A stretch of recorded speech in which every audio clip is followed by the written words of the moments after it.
Obi-Doo, it's everyone's favorite boomer and vintage lens enthusiast. And the vintage lenses can now be some modern lenses. If you look at the lenses made in the early millennia, they're already over 20 years old, and things in the 90s, you're pushing 30, and that's surely vintage these days. So let's jump right into it. This is a Canon EF 18-55. This came with the original Canon Rebel digital 6 megapixel. It's variable aperture 3.5 to 5.6. So this is a sort of an old lens. This came with the Pentax K-R or KR, and it's also 18-55, and it's also a 3.5 to 5.6. This one has a autofocus and manual focus switch on it. This one is done by the camera. So if it's not on the camera, then everything works. I mean, oh, notice that there's no aperture ring on either of these. That's controlled by the camera. Now here's a much older lens. This is from probably the 90s, early 90s, I would think the most. And notice it has an aperture ring on it. It goes from 28 to 80, so that means film. That's a film. That's a really good film zoom ratio. And what is it? It's a 3.5 to 5.6. Oh, it's FA. So that means it has something to do with automatic and the focusing. And of course, there's no switch on it. It's controlled by the camera, so the focusing ring works. And it's the zoom lens. Is that all it does? No, it goes some more. Yeah. That's a little tight. Ooh. Well, it's showing its age. I bought this in the actual film store, and I was happy with it because I was shooting film with it at the beginning. And from 80 to 50, it takes really nice pictures, and the color's got an excellent Pentax color. But as soon as you get towards the wide angle, everything gets soft, even stopped down. It just has no definition. These are somewhat better. I shot thousands of pictures with this thing on my digital Rebel, the 6 megapixel, until it just died, although a lens outlasted it.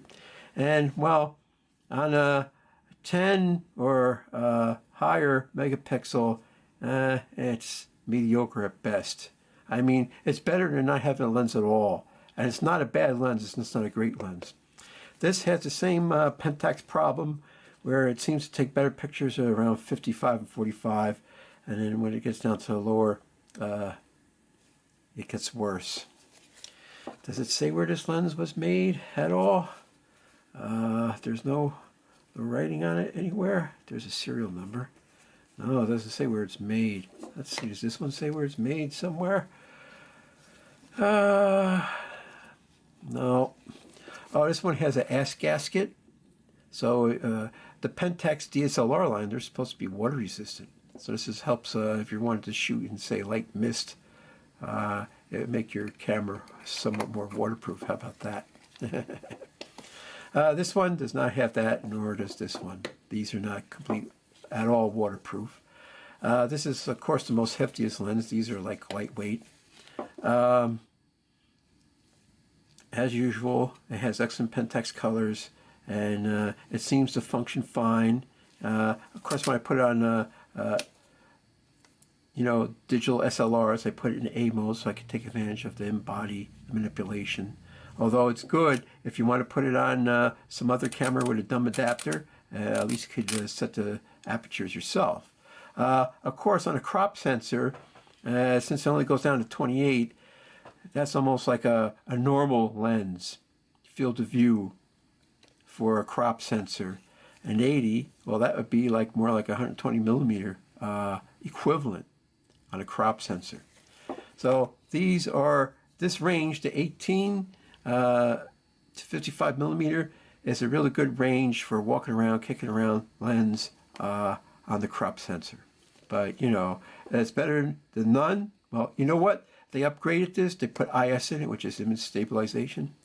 Oh, look at that. It says it has a close-up mode. It goes down to 0.9 feet. That's nice, isn't it?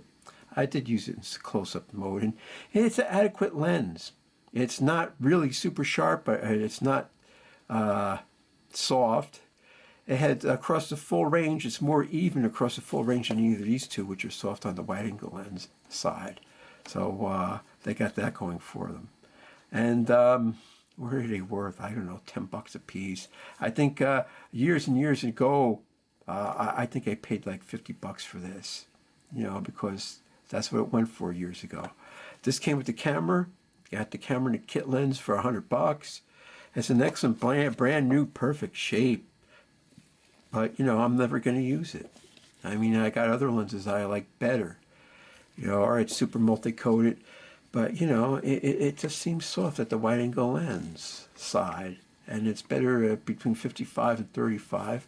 Same thing with this one. It's done to 80 to like right before 35. This one is pretty usable throughout the whole range, but it's not an outstanding performer at any one. It's adequate. Now, all these lenses would be adequate. This is adequate, that's adequate. But, I can't recommend any of these. You buy a DSLR, it's got interchangeable lenses. You save your pennies and get something a little bit better, and to see how that goes. That's not to say you can't take good pictures with these, but, you would have to play with it, see for yourself. I turned the sharpness up all the way on all of these. And the camera body where it says sharpness, yeah, but blast away on that sharpness, And, lightweight, it's got the perfect zoom ratio, but there are better lenses than these because, when you buy a camera, it comes to the lens, they got to make it value to them. So it's going to be, what can I say, not so great. So they're adequate, but they're not great. This is the setup I use for this kit lens. This is the Canon 18 to 55 millimeter, and I use the Canon XT, which is an 8 megapixel camera. My God, look how small that screen is. Oh my God, that's so small, huh?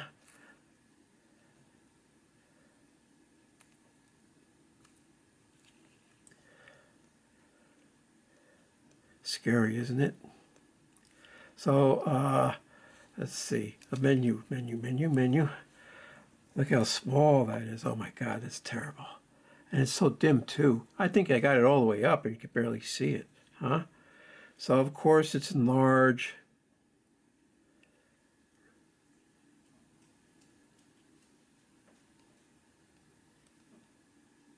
This is my settings. It's very basic menu, but it's a good camera and it takes good pictures. So this is matches the resolution of this chip, this lens. So I had some pictures from the original Digital Rebel, which is 6 megapixel, and you're going to see those in samples. And then those are mostly old, taken years ago. And then I went out and I did a more recent photo shoot in late December, early January. The weather was mild. Maybe it was in the upper 30s, lower 40s. So I don't think that the temperature is going to be much of an issue with this thing. But I just want to give a contextual overview of what I did. I used automatic focus. I was on my old friend AV mode, and I let the camera pick the shutter speed. Of course, I had to think a little bit and maybe make some adjustments of what I want to do in that regards. And that's pretty much it. Of course, I had the sharpness all the way up. I think I had the contrast one down. And I think I had the saturation up 1 click on this camera. All right. And you're going to see it's either going to CK, which means Canon kit, or it's going to CK 18 to 55, which means Canon kit 18 to 55 millimeters, of course. And then you'll see these series of pictures, and then you could compare them to the Pentax kit, which will be, that overview will be following right after this one.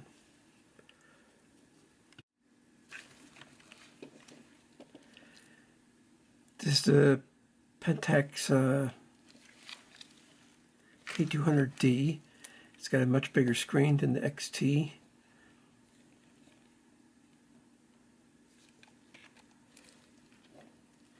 It has a very rudimentary menu, but it has all the stuff you need, really.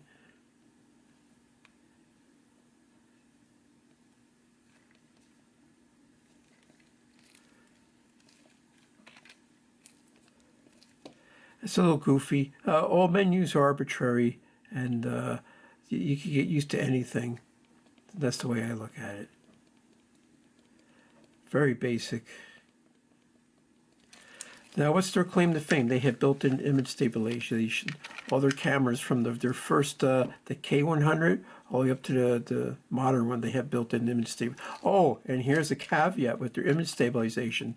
It's only good when the camera is horizontal to the ground.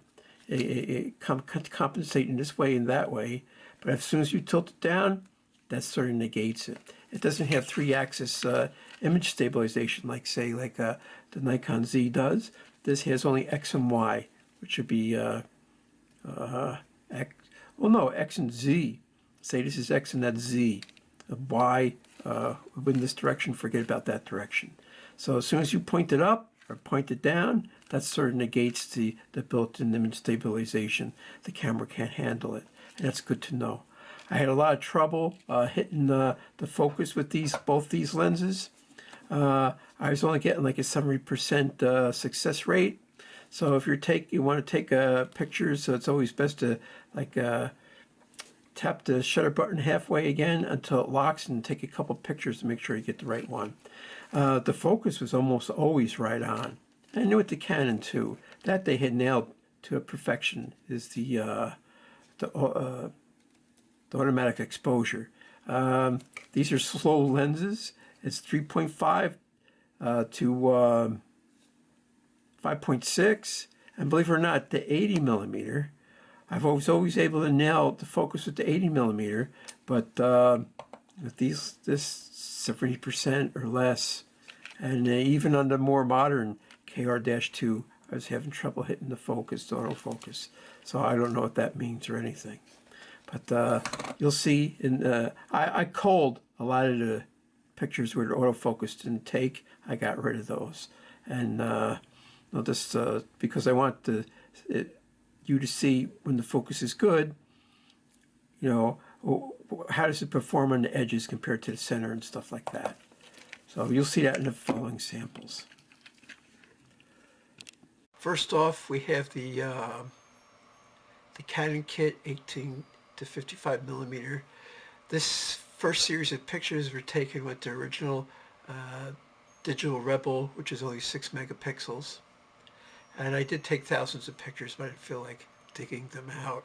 But here's a rough sampling of this lens. And I was never used to autofocus. Autofocus amazed me in the beginning. When it first came out, it was amazing.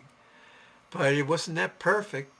I mean, just look at, I have lenses where you could count the individual cells in this leaf. But this thing just barely didn't do it. And I was taking like dozens and dozens of pictures, like autofocus and manual focus, to see if I could just hit it.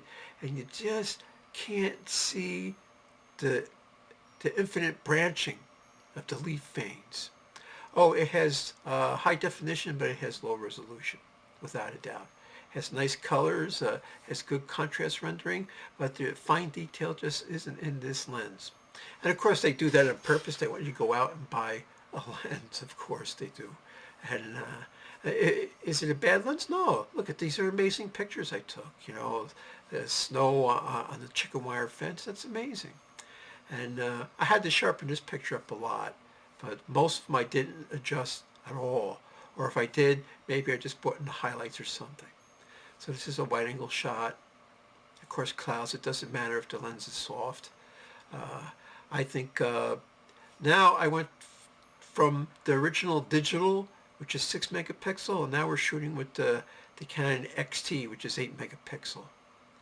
And I was shooting at ISO 800, but I was trying to shoot it wide open, which is either at 3.5 and 5.6 to see how it would perform.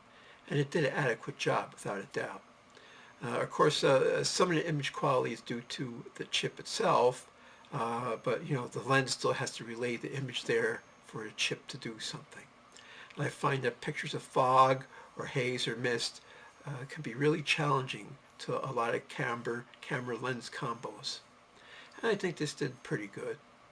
I mean, it's not a bad lens. This picture I jacked up the levels a lot on this picture to bring out the detail. These not so much or not at all. Most of them were straight out of the camera. So I like ice. Ice is pretty cool. I like what ice does. It's all different stages. Its early stage, its peak stage, and its waning stage. I just find ice to be amazing. It's the hand of God painting these patterns. Now, these are a lot of cloudy pictures, you notice, and I set the XT to cloudy in the balanced mode. The white balance mode I set to cloudy, and it came out very natural looking. And watch what happens when you see what the Pentax did. So there's some truth to lowering the contrast and the saturation, because it's easier to add contrast than to take it away, and it's easier to add contrast than to take it away, because it depends on how the folks in the factory design the camera and how it's set and what they think cloudy compensation is supposed to be, or shade or whatever. Now, if I'm in a complex situation where the light is changing a lot, if I go in from sun to shade and clouds and this and that, well, of course I put the camera on automatic. And sometimes the automatic setting is better than the actual setting you pick. I've seen that too, especially on the Pentax. The Pentax you should just leave on automatic white balance all the time. Now this park is close to my house. It's a 10 or 15 minute drive. You get into deep woods. It's only a 15-minute walk, and you're going to see a lot of these subjects a lot across all these videos I'm making, so you can compare them. And of course, maybe the idea is in the future video, you say, hey, did he take that picture with some other camera in some earlier video? And maybe you may want to go back and look at it, like the wall. How does different lenses and camera combos take pictures of the wall? These ancient astronaut walls. They weren't made by people. Ancient astronauts came down and built it for them. And so, yeah, here's a lens that's, I've had it for 22 years and it's still kicking around, and I seldom use it, but I thought I'd run through its paces to see what you folks think of it. Now here we go back to the original digital Rebel that was 6 megapixels. I find that I like to take pictures of sunsets, but sometimes just the clouds is boring, and I find that by putting these silhouette of the trees in front of it, it gives it sort of a stained glass look. And then you have to do some compensation, because if you put too much shadows in it, like too many silhouette tree branches, it'll start to overexpose. All right, so now we're done with the Canon, and here we are into the 28 to 80 Pentax, which is a film error lens, and I use it mostly at 80 millimeters. Sure, I bought a zoom lens 28 to 80, and I was using it almost 90% at 80 millimeters. So why didn't I just go out and buy an 80 millimeter? But this thing is sharp at 80 millimeters. You stop it down in bright sunlight and you get excellent results. And it focuses down to 1.5 feet or something. So at 80 millimeters, that's a little close. And these are all with the K200D, so that's 10 megapixels, and you can do some cropping. Some of these are full frame crops, and some of them are actually cropped even more. And it's all been resized to fit this 1080 movie format. And of course I have my roses, and then there's always graffiti here and there and out and about. And they have a big reservoir, and one day I went to the reservoir and there's a spider web with dew on it, and I couldn't resist taking a picture. And they have to put up a sign, no jumping from bridge, but is that going to stop somebody from jumping off a bridge? White roses are the hardest roses to take pictures of. And I always have to do a little post-processing on them. And then Sometimes pink roses are easy to take pictures of, but red roses are just as hard as white roses to take pictures of because the camera's always oversaturated. Canon's good for that, oversaturating the reds. I like the way the Pentax did these pink roses. Here's my cat. He keeps me company. He likes to hang out by the window. I leave the window open when it's nice out. He looks surprised. I asked him to take me to the airport, and he goes, "What?" So that's what cats do. I love this lens at 80 millimeters, with the flash, and I could take a couple test pictures to fine tune the exposure, and you just blast away and you get excellent results. Stop down, f8, 11, 16, depending on your ISO. And it's amazing how like 90% of the pictures I took with this lens was at 80 millimeters. And you know what? Taking pictures of dew on roses is really challenging, really challenging. And of course there's another park next to my house, and it's a very steep, it's like in a ravine, and you got to park your car and work up a ravine. Salamander, 80 millimeters. Excellent lens. This is a more wide angle view, a wide angle setting. Maybe it's around 35 millimeters or something like that. A lady slipper. This is a little blurry, but I left it in because I just liked it anyway. And here it is at 80 millimeters, tack sharp, within the confines resolution of the chip. Way off in the background, you can see the skyline of Manhattan. Here's more of a wide angle shot, but it's a close-up. This might have been a 28 millimeter. This is probably not at 80, but somewhere, 50 millimeter, 45 millimeter, something like that. This is a close-up of a leaf. Of course, I did it at 80 millimeters, and you can just barely make out the fine detail in that leaf. And this is lichen, or lichen, which is a strange plant. Has a lot of detail to it. This is a wide angle shot, 28 millimeters. And of course with clouds, it doesn't matter if the lens is soft. So this is one of the few times I used the 80 millimeter at 28 millimeters. Now this is the more modern Pentax kit, 18 to 55 millimeters. And what I did here is the A and B. A is an overview, which was a full frame crop, resized at 1080. And then the B setting is where I used a 1080 mask, and I went to a corner of the same picture, and then I just, paste that in so you could see overview and what you expect in the corner. And I tried to shoot this lens, of course I was there cloudy, and at wide open at either 3.5 or 5.6. Notice how it's more yellowish. I set this on the cloudy white balance setting, and see how it's more yellowish looking than the Canon. So notice how this corner is a little blurry. That's some aberrations there, definitely. Wide open. And of course here's the reed stream, and see how much more yellow it is compared to the Canon. And it's interesting, it looks like some corners are sharper than others. I could have pulled out the EXIF file and pasted that in the picture, but I figured that would just be too complex. And just to give you an idea, an overview of what these lenses do. And if you could get them cheap at your garage sale or a flea market for 10 or 20 bucks, and they look like they're in like new condition, I guess you could pick it up. See, this is a little sharp, a little blurry in this corner, definitely.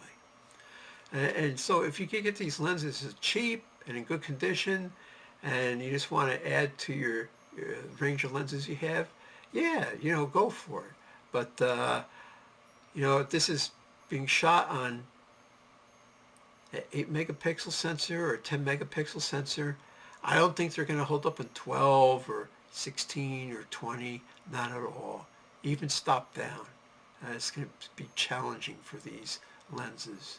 But if you have an older DSLR with a lower megapixels. Look, there's a piece of garbage there. Someone went to a store, bought a cup of coffee, took a walk in the woods, and just tossed it there and left it. You know, that's America. You know, what can I say? Now this thing focused pretty close. And look at this is the newer lens, the 18 to 55, and it did a pretty good job there. I gotta admit that, no doubt about it. Now, you see here, it doesn't look as yellow. There's still yellows, but not as yellowish.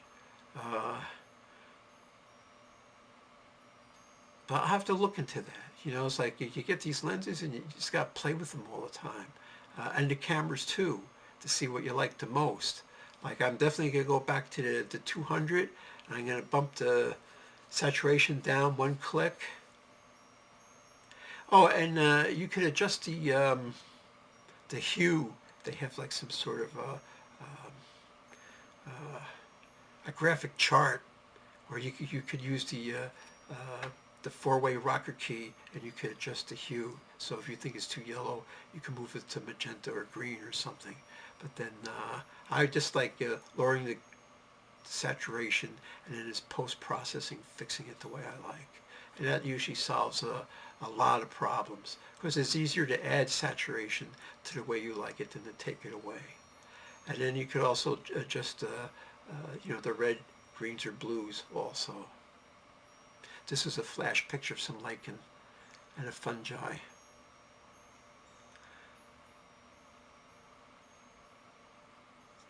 So we're back to 2855, and this performed admirably under overcast conditions. I also went to a town, and they still had their Christmas lights up. This is the 2022-2023 Yule season, and you can see there's some coma and flare in the corners, definitely. And here's a perfect example of the image stabilization. I was shooting these at ISO 800 and 1/10 of a second and wide open. That means at 80 millimeters as a 5.6, and at the wide angle lens 28 millimeters as a 3.5, and it did pretty good. You can see here it oversaturated these colors for some reason, but the point lights like this is tricky for a lot of digital cameras. And as you can see in the background, dawn was just breaking. So I was lucky I got there right at the right time, and then like that weekend or during that week, they took all their Christmas decorations down. You see on the extreme left corner, everything has got like butterfly shaped flare to it. And even if but then this picture of this boot and coffee came out right on the money. Excellent. I wanted to see how it handled flare of a street light and the moon together. And it did pretty good. And you can still see some detail in the lamp post. Now, even though it has image stabilization, I was using 1/25 of a second, or I went down even slower. I think I went down to 100. I still might have got some motion blur, you know, a combination of motion blur. It's like I was jiggling the camera, but how well did the image stabilization cancel it out?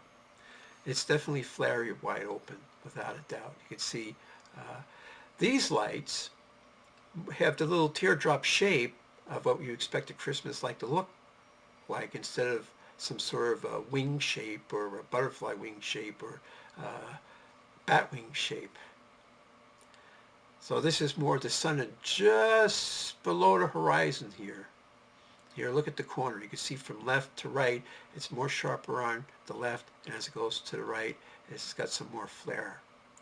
So this picture is mostly in the center, and in the center it does admirably, very admirably. The Boot Opera House.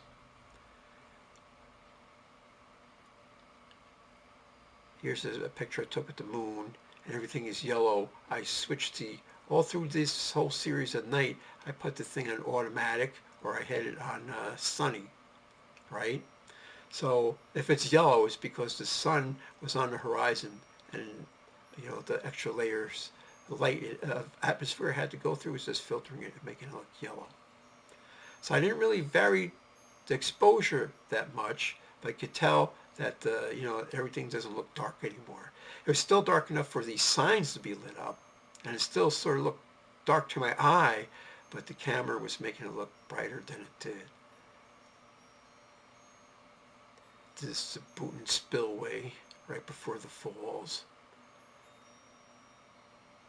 And this is the Booton Main Street overpass over the Rockaway River. And this is the Booton Rockaway Falls. This is called Grace Lord Park. This is the Booton Karak, because that's what Bjorn calls things like this, a Karak. That's from a Lord of the Rings or The Hobbit or something. So I noticed there's some new graffiti on the Karak. People went there and put graffiti up. This is some sort of causeway. There's a bridge over the river. You can see in the upper left-hand corner, it's definitely aberrated. Yeah, there's some weird graffiti. You know, some kids got graffiti and walked there. Where do they get the money to buy spray paint? And then they just deface public property. I like this picture came out. Sunrise and sunset. That's where you get your best shots, I think. You know, everything is side lit, and things could be specular reflections, and then things could be dark next to it. And then it depends, you know, on the weather. If the weather's really clear, then the sun's rays are only slightly yellow, or they could be even more dimmed and be completely red. So you can go back, and here's a perfect example. You can see the sun's rays are almost horizontal to this building. And this is yellow not because I set the white balance to make it look yellow. This is yellow because the sunlight was yellow being filtered by the atmosphere. You know, I see a lot of pictures out of China where, you know, there's a red rubber ball on the horizon, and you almost never see that in the United States anymore because, you know, our air is so clean. You'll get a deep yellow, but you don't get the red. See how aberrated it is up in that B corner there? Main Street, Booton. See, here you can actually see details on the moon here. And the sky is a proper colored blue, but the buildings look yellow because the sunlight was yellow. And here, everything looks right except for where the sunlight was hitting it. Oh, I love it when these shadows are cast by the low-angle sun, and you know, it just makes odd shapes on buildings and stuff. You know, they got these, well, these almost decrepit-looking buildings, but I guess you could call them quaint. And you know, they're just there for photo ops. And signs and windows. This barbershop's been there for a long time. Uptown cut styles. It's got some weird, funky distortion there. This is definitely a 28 millimeters. See how there's some distortion there?